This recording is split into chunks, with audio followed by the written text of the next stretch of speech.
We just remembered September the 11th, which was a horrible day in the history of our country. And it's amazing how horrible things God can work those things around. One of the things that came out of September 11th is that our country grew a lot closer together. There was much less division right after 9/11. It wasn't about who we were as individuals, but we were all Americans. And the attack on September the 11th kind of unified us in a way that we'd never been unified before. And so in my mind, God took something really horrific and he was able to do something amazing with it. And over the last 29 years in my own personal life, God was able to use a really horrific experience in my life. And I have experienced the presence of God and the peace of God. I've experienced the idea that he truly does have a plan. And it's such an individual and specific plan for each person that you can't even begin to imagine it. But my experience and my journey started before September the 13th, 1991, but it kind of came to a head on that day. And so that's where my story kind of begins to really kind of come together. So before that, Tanya and I had been married not too long. We'd been married in 1986, 85. And we were still newlyweds. We were enjoying life. And I had a real aversion toward religion. I'd grown up in the church. My parents had done a wonderful job of raising me so that I was in church whenever the doors were open. I had friends at church. I had been there. I had done the church thing. And when I came to Atlanta to go to college, it was my chance to sort of become my own person. And in doing that, I made this conscious decision that I really did not want anything to do with religion. Now, the reason I say religion is because Jesus seemed good. There were things about Jesus that I thought were pretty solid if they were true, if what I'd heard and read were true. But I wasn't really taken by the church thing. And so Tanya was very, very stable. She was very consistent in her beliefs. She'd been raised in church also. And so she was constantly trying to, get me to go to church, be in church with her. And I did, and I did it really grudgingly. I hated it the whole time I was there. I refused to listen. I was very critical of everything that was said from the pulpit. Had no interest in making any connections. And so one of the strange things that I did is the bulletin. So when you walk into a traditional church service, they give you a bulletin or an order of service. And so I would be very careful to not open it, to not even really look at it. And I would sit through the singing and the prayers, and then the moment that the preacher would stand up to speak, I would begin to scan that bulletin from front to back, every piece of it, every part of it. And I would make notes on it about what I liked or what I didn't like. But the whole time it was to distract me because I didn't want to hear what the preacher was saying. And I remember doing that over and over and over, and how I would keep that bulletin just perfect until the preaching started. And I immediately would open it up because I had no interest in what was about to be said. I knew. So I was not by any means atheist. I would probably call myself agnostic at best. And really an uneducated agnostic. Some people, I can't speak for everyone, but I think some people just want to rebel. They're not very intelligent about it. They just want to rebel. I was that person. I thought I was very intelligent about it, but I just wanted to rebel against what I thought was the norm. And for me, the norm was to go to church and do all that stuff. So we lived our life. We moved from an apartment into our first house in Lawrenceville. And I had a motorcycle and I had a job I really liked. And so things were just kind of cruising along. I was ignoring God, and as far as I could tell, He was ignoring me. So we were good, no problem. Don't bother me and I won't bother you. And so we had talked about, Tanya and I had talked about eventually having children. We hadn't had much of a conversation about it up to this point, but also my motorcycle was my main source of transportation. And in the rain and in the cold and sometimes the ice and the snow, it just was not a good option. So I had sold the motorcycle. The night that I sold the motorcycle, we had an incident happen at the house. Tanya's brother Robbie was living with us. And I had laid my billfold on a table. I had been paid for the motorcycle. The motorcycle had been hauled off. And I had laid my billfold on the table next to the kitchen window. And I hadn't thought any more about it. I'd been talking to Robbie. He was sitting there writing a letter. And we went to bed. And sometime in the early hours of the morning, we heard glass break.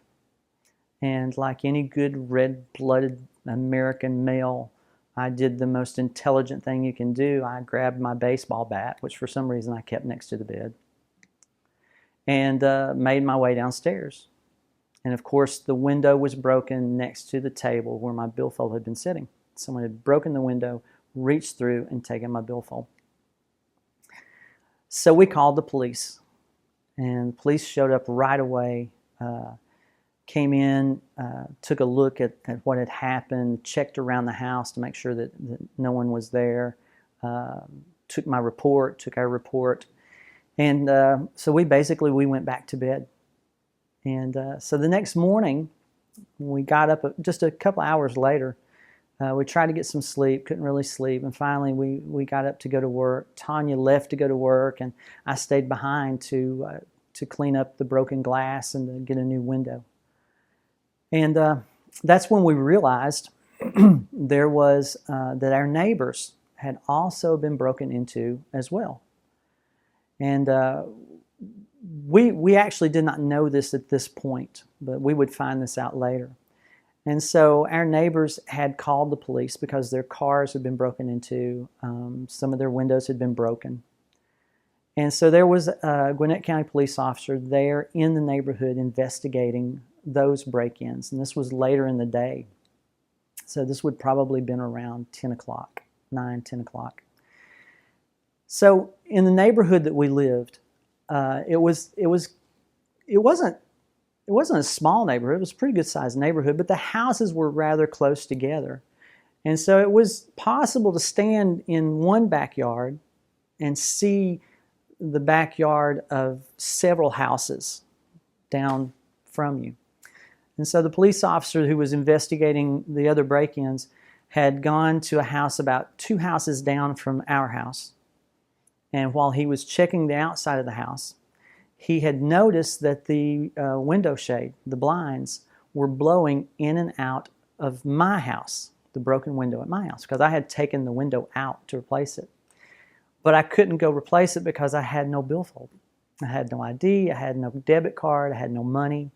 And so I had called Tanya. Her brother and I had called to try to get her to come home from work so that I could go to Home Depot and get a replacement window for the broken window. So as the police officer saw the blinds blowing in and out of the window, he thought that someone had broken in. And it occurred to him that possibly someone was still there. And so he made his way down 2 houses to my house. And our house being a split level on the backyard, we had a sliding glass door that opened to our backyard. And he came into the backyard, and as Tanya's brother and I were sitting there waiting for Tanya to come home, watching TV, watching an Elvis movie, I was sitting in a chair, was actually sitting in this chair, And as I sat there about 6 feet from the sliding glass door, it pushed open, and it caught me by surprise. And so my initial thought was that someone had come back, maybe thinking that no one was home. And so I stood up to see who was coming in the back door. And so when I stood up from this chair and turned toward the sliding glass door, it was open just a couple of inches, and I immediately saw the police officer in firing position on the other side of the glass. I did what I thought was the most intelligent thing to do. I put both my hands up in the air as I looked at him. And the moment I did, he fired 2 shots through the glass and struck me in the chest. Normally, police officers in general carry a 9mm sidearm. And one of the reasons they carry that is because it has what they call knockdown power. 45s are a little too powerful. 9mm is a good size to knock an assailant down. Because the officer had shot through the glass, he did not knock me down, and thankfully the bullets did not go all the way through me, which would have been devastating and probably would have killed me. As I stood there, I realized what happened. And Robbie, Tanya's brother, who was sitting in the room, and I told him to go call 911. And so he ran through the room, and as he ran, the police officer was trying to get a clear shot at him as well as he ran through the room to run up to the kitchen.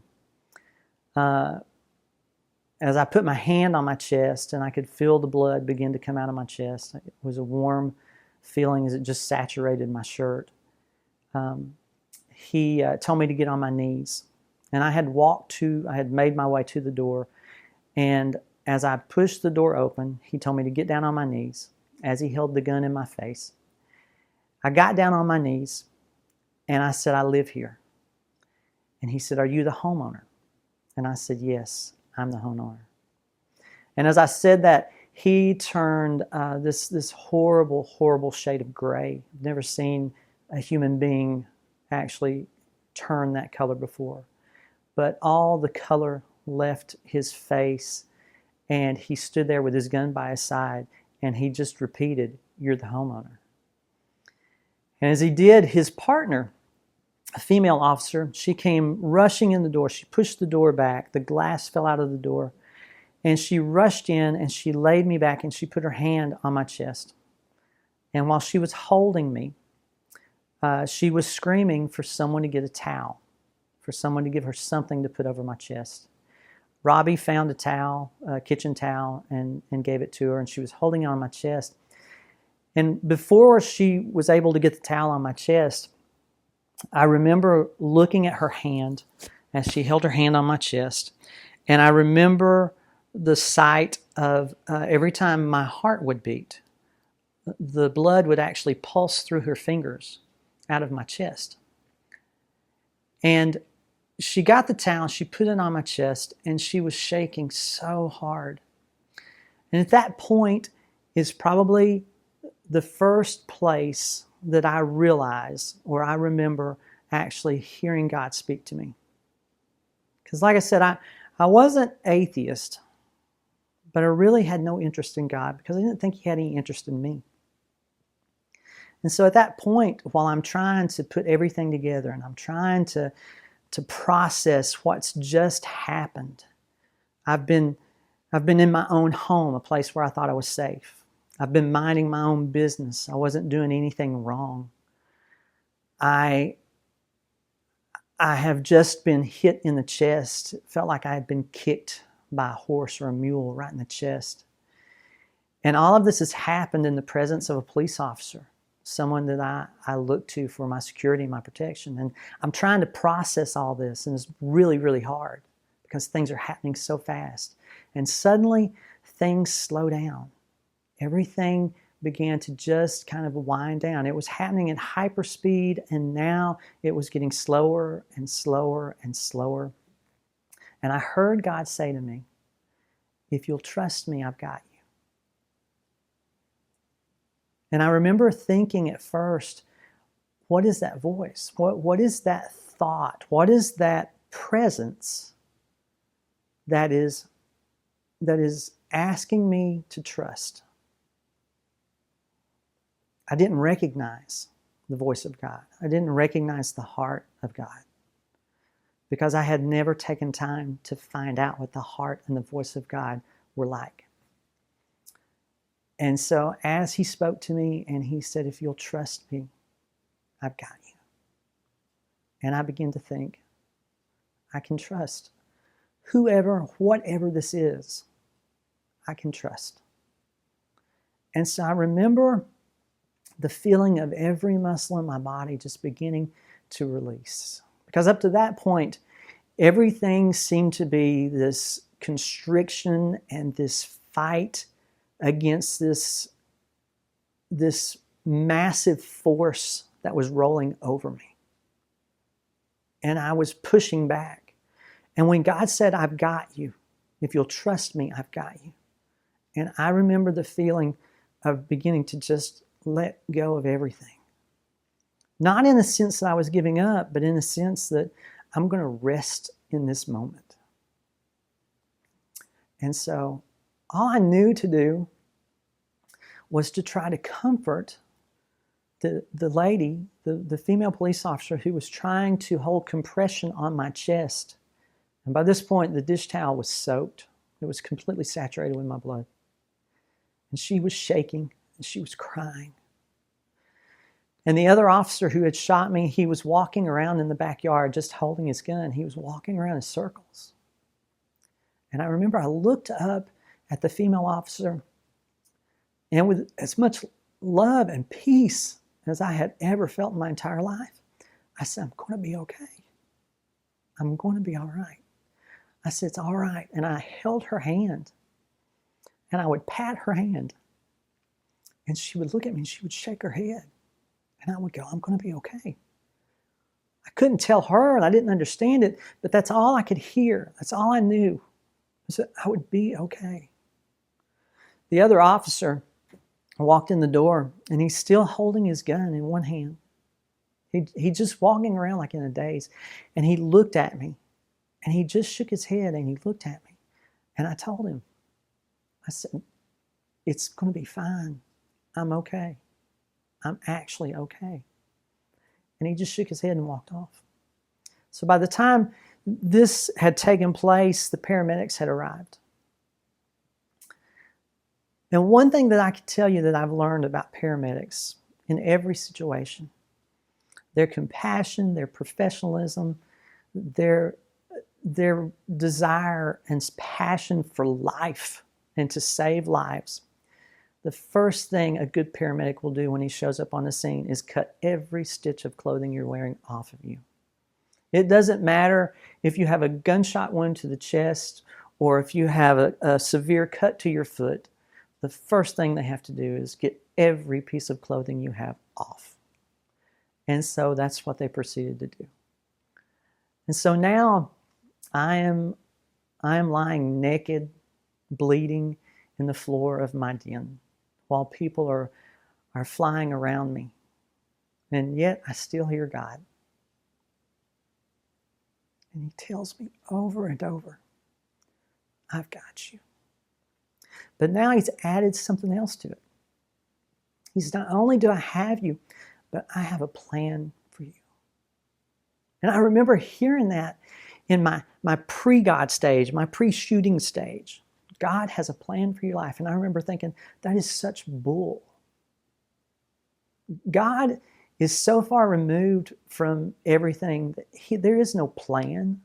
There is this scraping and struggling to get by to the end of your life and hoping that it was worth it. That's what I thought. But here God is telling me, I have you. And if you'll trust me, I have a plan for you. I have something I want to do with you. Now before, when I hear the idea that God has something he wants to do with me, I felt like I was a tool. You know, like you're a wrench or you're a hammer. God wants to use you to do something. He wants to do something with you. He wants to do something with your life. And over 29 years, I think what I've come to find out is we misunderstand what God means when he says, I have something I want to do with you. It's not that he has something he wants to use you for. See, when God says, I have something I want to do with you, he means he really has something he wants to do with you. He wants to be with you. He wants to be there in everything all the time. And he wants you to know that he's with you. And so all of this began to come into my mind. And I began to add that to the process. And so eventually I was stabilized at the scene. I was put into an ambulance. And I was told that on the way to the hospital that my vital signs actually did bottom out. And the paramedics did say that they thought they had lost me, but they were able to get me back. I got to the hospital and met an amazing doctor, Dr. Fritz.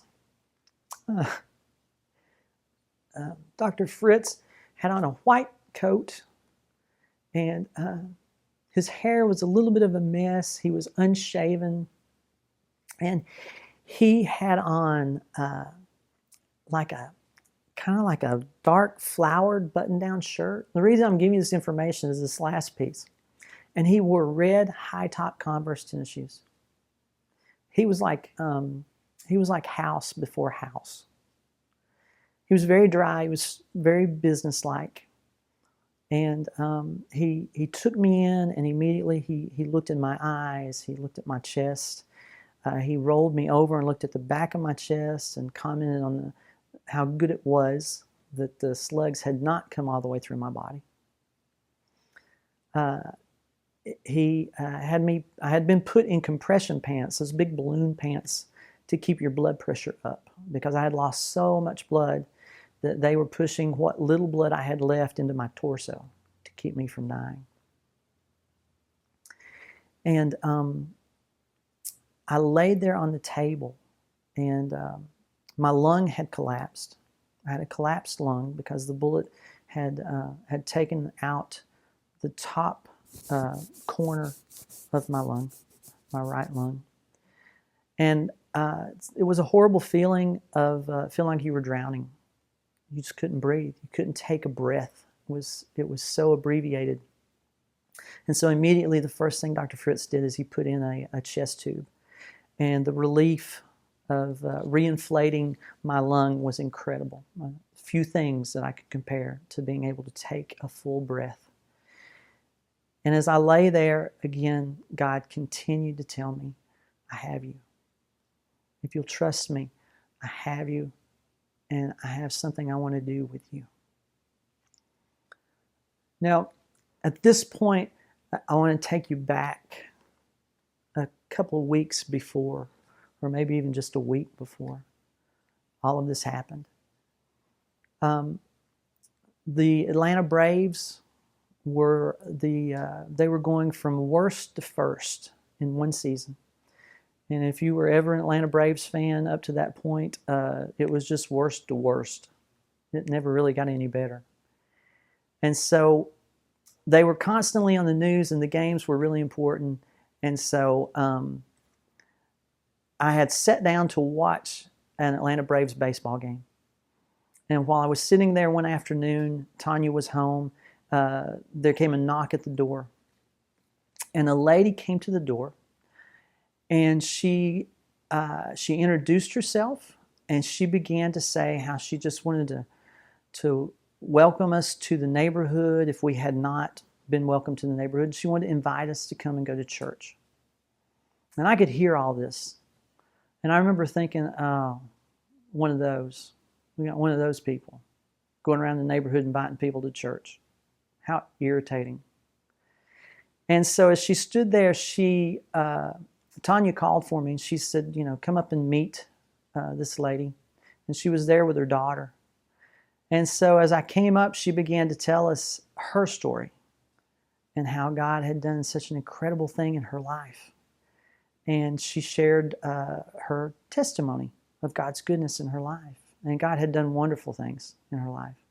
And so as she told that story, I was so demeaning and disrespectful because I had no desire to hear or to know what was going on with her. And especially in terms of the whole God thing, the whole religion thing. And so at one point I actually told her, I'm going to get back to my baseball game. And I cut her off and I left. Now the reason this is important is because this lady endured all of my insult, all of my disrespect. She endured that, and then here I am a couple of weeks later, a week later, and I'm in the hospital. I've been shot in the chest. She sees on the news, the same lady that came to our door, she sees on the news that I've been shot, and she recognizes me, recognizes Tanya. And she immediately comes to the hospital. And when she gets to the hospital, she briefly gives the hospital a little bit of an explanation, but she says, I have to help. I have to do something to help. And so they put her in a room by herself to answer telephones because the media's calling. Some people who know us were calling, a couple of friends that we had, and so they were expecting a lot of phone calls. And so they asked her if she would answer the phone and give them this very limited information, that I was in the hospital in stable condition. And she did. She did that for a long time. She did that for several hours. And you see, what she did was she showed me what it was like to do something with God. If you had been there in the room and saw how harsh I was with her, if you had seen how disrespectful I'd been with her, and she simply wanted to share a story. She simply wanted to share Jesus with me. And I didn't want anything to do with it. And I thought it was ridiculous. And here she was, and the first thing she did is she showed up at the hospital and she said, I want to help. I want to help because that's what I'm called to do. That's what I'm meant to do. And this is what I do with God. Her name's Robin Taylor. And she and Donnie, her husband Donnie, became a huge part of what God did with us. And I will never forget them, and I will never forget what she did. And so at that point, God began to work through the whole idea of His presence and of His peace and His plan. And as I got better and I recovered, it was living in community with these people that made a huge difference because I could see God in them. I could experience God in them. And it made me want to be that type of person that others could experience God with too. So that is basically my story and how I got to where I am today. And the things that stand out to me 29 years later as I look back and reflect on everything that's happened is this. The presence of God changes everything. If I had not known the presence of God, I would have never been able to process or to deal with what was going on. It was a bad situation, and it was only the presence of God that brought the peace of God. And it was the peace of God that allowed me to trust, to believe. And I have trusted and I have believed. And for 29 years, through the failures and through the success, through the joy and through the pain,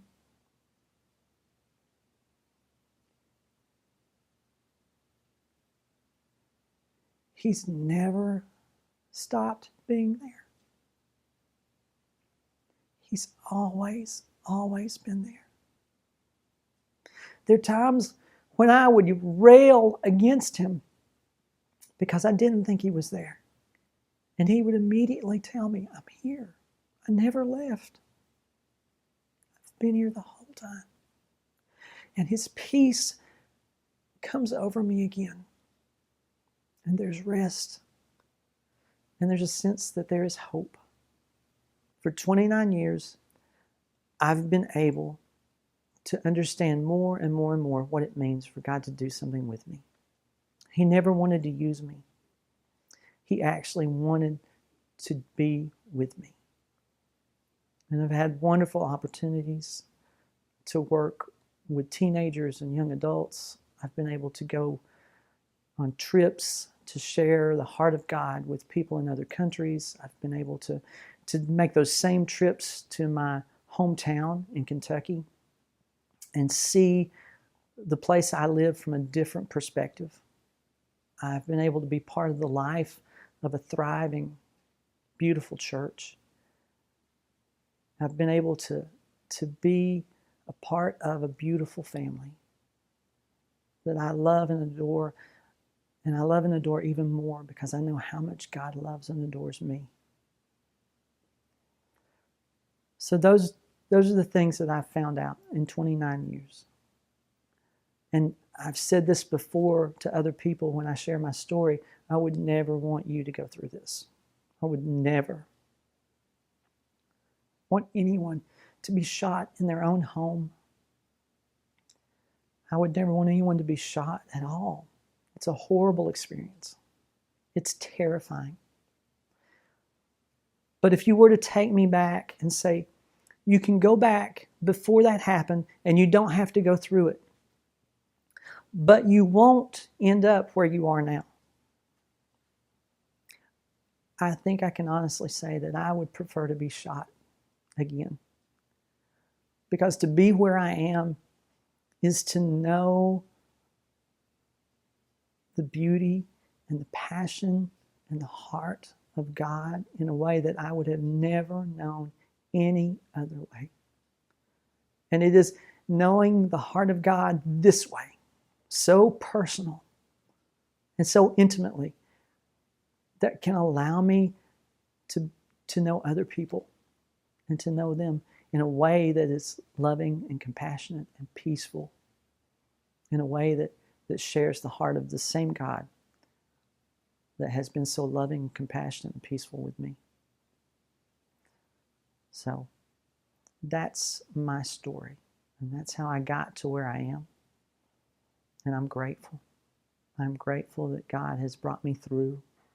I'm grateful that when I see and I read and I imagine the person of Jesus, this is who God is bringing me to be. And it is through the power of His Spirit living within me. So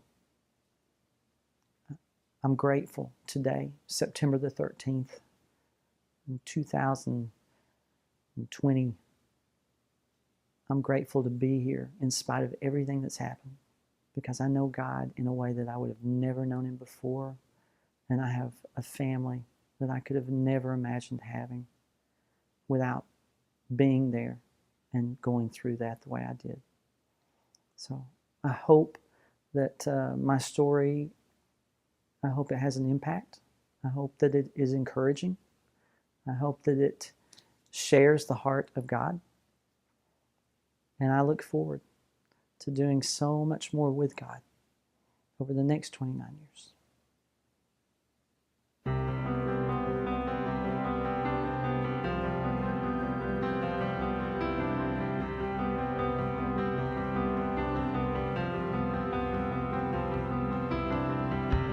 You stood outside